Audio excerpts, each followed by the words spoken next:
الحمد للہ رب العالمین والعاقبۃ للمتقین والصلاۃ والسلام علی سید الانبیاء والمرسلین۔ آج کی حدیث پاک نماز کو اپنے وقت میں ادا کرنے کے بارے میں حکم کے متعلق ہے۔ ابو حنیفہ عن طلحہ بن نافع عن جابر، امام اعظم ابو حنیفہ رحمۃ اللہ علیہ نے طلحہ سے اور انہوں نے نافع سے اور انہوں نے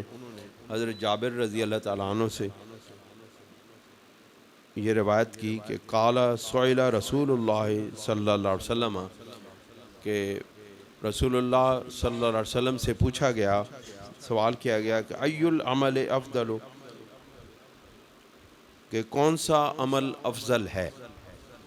قال، حضور نبی کریم صلی اللہ علیہ وسلم نے ارشاد فرمایا، الصلاۃ فی مواقیتہا، وہ نماز جو اپنے وقت پر ادا کی جائے وہ عمل سب سے زیادہ افضل عمل ہے۔ اور ان لوگوں کے لیے اس میں تنبیہ ہے کہ جو وقت ہونے کے باوجود کوئی مصروفیت نہ ہونے کے باوجود نماز کو لیٹ کرتے چلے جاتے ہیں، ابھی یہ کام کر لیں تو نماز ادا کر لیتے ہیں، ابھی یہ کام کر لیں تو نماز ادا کر لیتے ہیں۔ یہ نبی کریم علیہ الصلوۃ والسلام نے ایسے عمل کی حوصلہ شکنی کرتے ہوئے ارشاد فرمایا کہ نماز سب سے افضل وہ ہے جو اول وقت میں ادا کی جائے اور اس میں تاخیر نہ کی جائے۔ ایک اور حدیث پاک اس سلسلے میں ہے کہ نماز فجر جو ہے وہ کس وقت ادا کی جائے۔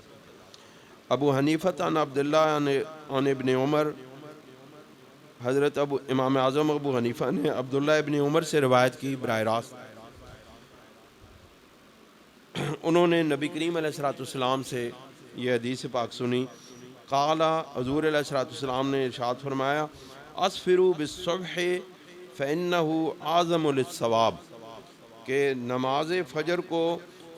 خوب روشنی میں پڑھو کیونکہ اس میں ثواب زیادہ ہے۔ اسفروا بالفجر، نماز کو اجالے میں پڑھو۔ اب اس میں سمجھنے والی بات یہ ہے کہ وہ اجالا کتنا ہو، اور کیا خوب روشنی ہو جائے تب یا اندھیرے میں نماز پڑھی جائے۔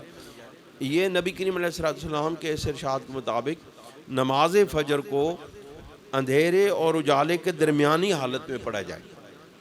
یعنی کہ نہ بالکل گپ اندھیرا ہو اور نہ ہی اتنا سورج روشنی نظر آئے کہ بندہ سمجھے کہ ابھی دن نکل آئے۔ اس کے درمیانی حصے میں نماز فجر ادا کرنے کا حکم ہے۔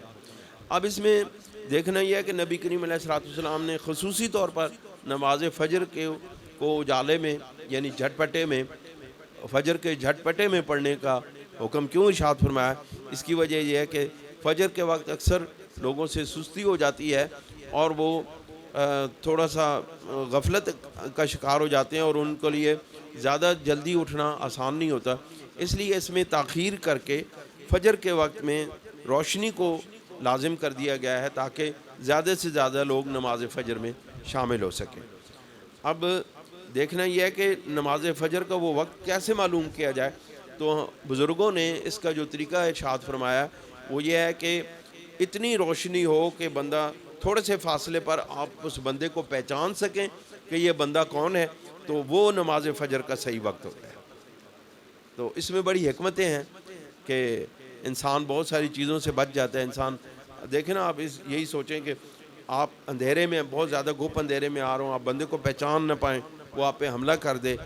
کتنا نقصان ہو سکتا ہے، یا کوئی اور وجہ بھی ہو سکتی ہے۔ تو اس طرح بزرگوں نے اس فجر کے نماز کو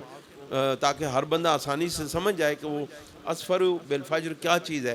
آپ نے فرمایا، بزرگوں نے کہا کہ اس وقت جب بندے کو دوسرا بندہ